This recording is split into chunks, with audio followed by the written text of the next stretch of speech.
Isang araw, out of the blue, nahulog siya sa impyerno. Ang tanging nasa kanya ay ang kanyang pagnanais na mabuhay at mga mandaragit na kapangyarihan. Mula sa ikalibong impyerno hanggang sa 9,000, nilamon niya ang 10 at daan-daang libong mga demonyo at maging ang 7 archduke ay yumukod sa kanya. Bakit mo gustong bumalik? Your Highness already has everything in hell, everything, Yunai as, walang makakain o mag-enjoy dito.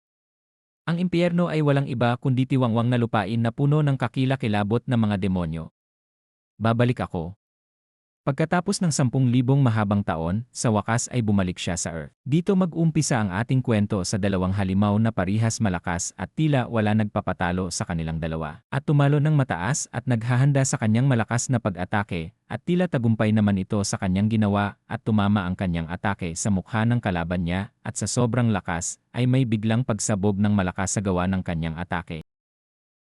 Inaantay niya ito sa ere kung buhay pa ba lumabas ito sa mausok na ginawa sa kanyang pag-atake at tila baliwala ito sa kanya. At inaasar pa nito ang kanyang kalaban at tila bale wala ito sa kanya at sinabi pa niya na di-disappoint siya. Dugtong pa nito na naririnig niya daw na masyado daw siyang sikat dito sa hell. Kaya umaasa ako pero ang mga suntok mo ay parang naningiliti sa akin at tinawag pa niya itong Balak. At ang pangalan pala nito ay Great Demon Balak at tugon pa nito ay ang dami mo pang sinasabi. Sumugod na nga si Great Demon Balak at naghahanda ng malakas na atake nito. Tumama nga ito at buong-buo niya nasalo ang atake at di na nakaiwas sa sobrang bilis. Makikita nga dito na sa sobrang lakas ng impact. Bigla na lang may lumabas na maraming demonyon at pinapaligiran siya at may mga balak ang mga ito. Sa isip-isip ni Great Demon Balak na isang walang kwentang tricks. Alam niya na hindi ito gagana sa kanya at pinabayaan niya muna ito at titingnan ang mangyayari. Umatake na nga si Great Demon Gargas at binuhos niya ang lahat ng lakas niya at bigla siyang nagulat sa kanyang napansin di man lang nagalusan si Great Demon Balak at sabi pa nito na tama na ang paglalaro. Sumugod ito ng sobrang bilis at walang alinlangan si Great Demon Gargas na sabayan ito. At sa tingin kakayang-kaya niya si Great Demon Balak at tila ba nawala ang lahat ng angas nito nang bigla na lang nawala ang kaliwa ng braso at sinundan pa ng isang malakas na suntok sa dibdib at bulong pa nito na ang isa sa pinakamalakas sa Hell of Nine Skies ay ako yun. At naging donut na nga ang dibdib nito at maayos ang pagkabagsak ni Great Demon Balak at tila ba wala itong kapantay sa Hell of Nine Skies. Hanggang sa may isang lalaking nagpakita. Bumalik sa kasalukuyan si Great Demon Balak at tila ba may isang malakas na nilalang ang kinakatakutan at nakaluhod ito sa malaking trono at tinatawag ng lahat ng demonyo na Demon King. At nakatutok ang lahat ng demon sa kanilang Demon King. At nagsalita si Great Demon Balak at sabi niya sa Demon King bakit gusto mo pa bumalik sa Earth makukuha mo naman lahat dito sa Hell at di man lang nagsalita ang Demon King sa sagot ni Great Demon Balak. Bigla niyang naramdaman ang kapangyarihan ng gluttony at isip-isip naman ni Great Demon Balak na kayang absorb ang lahat ng kapangyarihan at ang katawan ng mga demon kahit di ginagalaw ang kanyang mga kamay. Bigla nagsalita ang Demon King at sabi nito na paano ko nalaman ang lahat 10,000 years na ako sa lugar na ito at pari-parihas ang matatanaw at araw-araw na pagpatay. Dapat talagang mayroong isang bagay para magkaroon ako ng lahat. At pinakita na nga ang mukha nito at ang tunay na pangalan ng Demon King ay O Kang Wo. Sabi naman ni Great Demon Balak na nagugutom ka na ba aking Demon King then may gusto ako ibigay sa'yo aking Demon King. Alam kung hindi ito sapat sa pag-consume mo ng 10,000 of demon, hindi sasapat sa iyo aking Demon King sana maintindihan mo ang aking loyalty alagad para sa iyo aking Demon King. Sabi naman ni Kang Wo na di ko kakainin yan hangal at binato nyo kay Balak ang binigay sa kanyan at nagsorry naman si Balak agad para di masaktan ang kanyan Demon King at sabi naman ni Kang Wo na di ako kakain na ganyan kapangit na pagkain at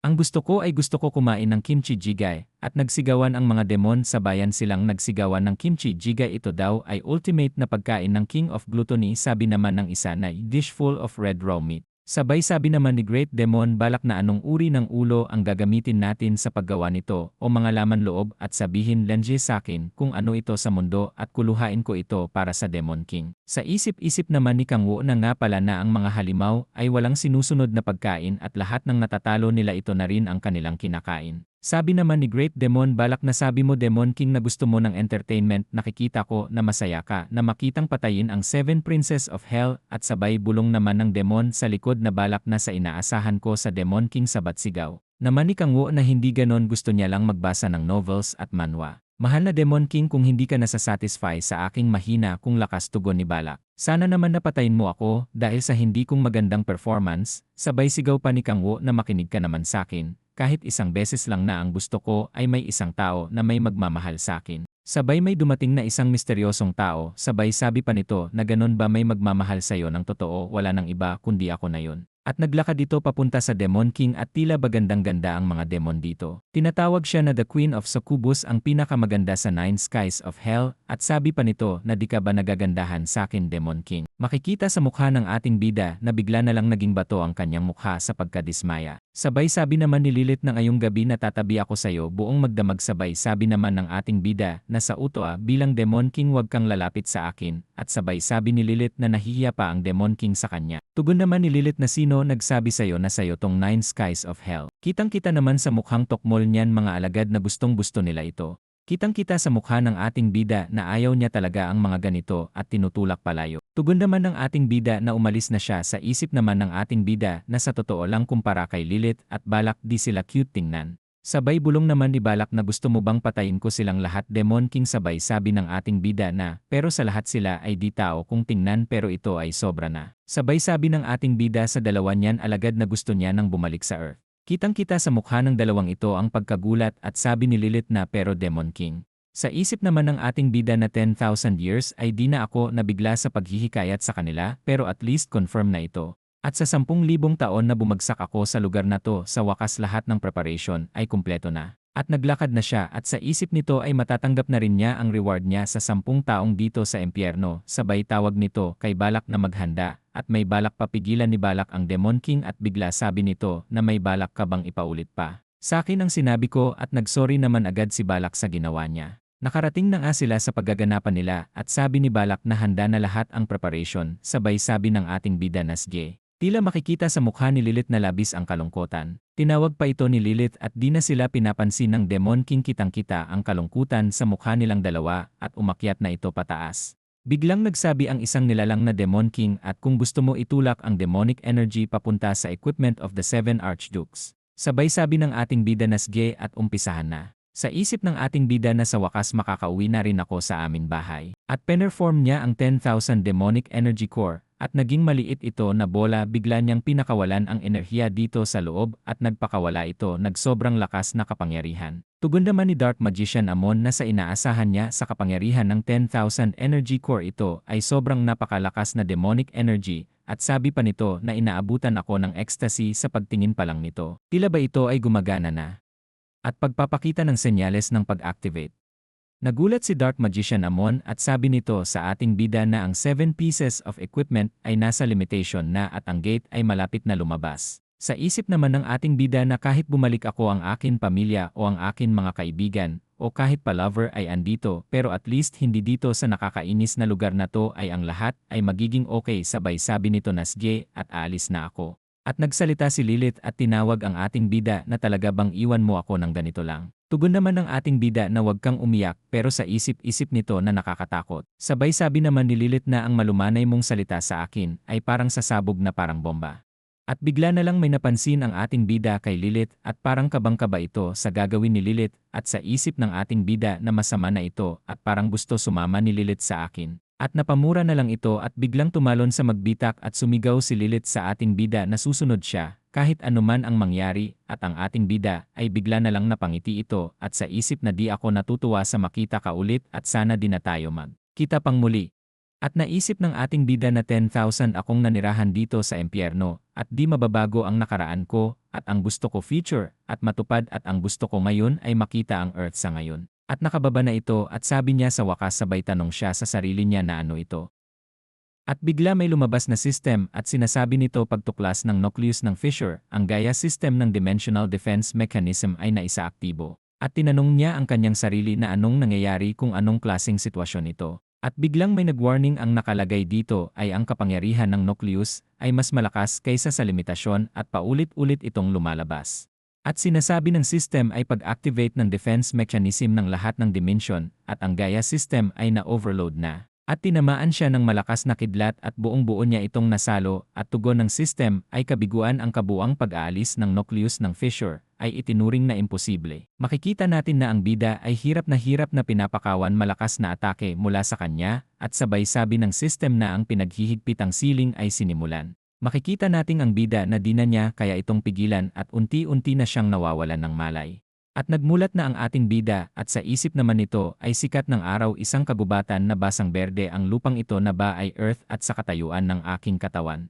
At pagbangon niya ay nagulat siya nang may nakitang system window sa kanyang harapan. At nakalagay dito na ang kanyang pangalan at Lida is a first stage awakening. First stage awakening attribute ay authority of predation rank di mawari at ang powers ng attribute mo ay na-sealed at ang dalawa ni awakening ay dili isa. 0 ay ipapakita innate class di pa makita strength 8 constitution 7 intelligence 8 dexterity 9 demonic energy innate stat 12 wisdom 7. At sabi ng ating bida ay ang powers niya ay na-sealed at nagulat ito nang bigla may sumigaw at napatingin ito sa likod niya.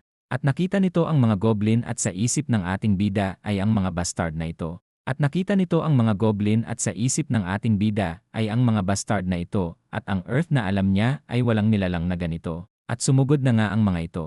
Humanda na ang ating bida sa pag-atake sa mga goblin at sa isip nito na sa ngayon, alisin muna natin sila sa isang pagkakataon. At napansin niya na ang 10,000 demonic core niya ay masyadong mahina. At tumalon na ang mga ito sa kanya.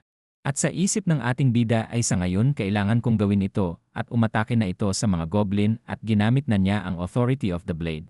At pinatay na niya ang mga grupo ng goblin at lumabas na notification na natalo muna ang E-rank regular monster goblin at tumaas ang XP at nag-level up siya sa level 4. Napaisip ang ating bida na ano ang mga halimaw na ito at mayroong XP na bagay ito ay hindi lamang isang bungkos ng mga walang kabuluhang salita ang talagang pakiramdam ko ay lumalakas. Sa ngayon kailangan ko kumuha ng information sa lugar na ito. At ginamit na niya ang skill niyang authority of predation at isip ng bida na natiyak ko na ang physiological info na ito ay pero hindi ko makikita lahat ng bagay dito sa mundong ito. At sinasabi ng system na ang demonic energy ay tumaas ng 1 point at nagulat ang bida sa lumabas ang nagsabi na lang sa sarili na damit at ang ganitong energy ay nag-exists lamang sa impyerno pero dito nag-exists din means ang mundong to ay hindi earth. At nasabi niya sa sarili niya na hindi ito pwede mangyari ang rason, kaya ako umalis sa impyerno, gusto ko lang bumalik sa earth. At bigla na lang siyang may narinig na may sumigaw sabi niya sa sarili niya na di ito boses ng halimaw at ang boses na ito ay boses ng isang tao. At dali-dali siyang pumunta kung saan galing ako sigaw na narinig niya. At ginamit niya ang kasanayang authority of speed. Sa isip niya sa 10,000 years akong puro halimaw ang aking nakikita, kahit saan ako tumingin at ito na ang oras, para iba naman ang aking makita, wala na akong pak kung ito man ay pangit basta meron itong dalawang mata isang ilong. Isang bibig at okay na ito basta ito ay tao, sana naman wala itong mga galamay katulad nung kilala ko absolutely, sana hindi talaga. Nakita ko na please sana isang tao at nung nakita na niya at gulat na gulat siya dahil may dalawang mata isang ilong isang bibig at may maganda pang hinaharap tila ba di maipinta ang mukha nito at napasigaw ito sa tuwa na walang tentacles at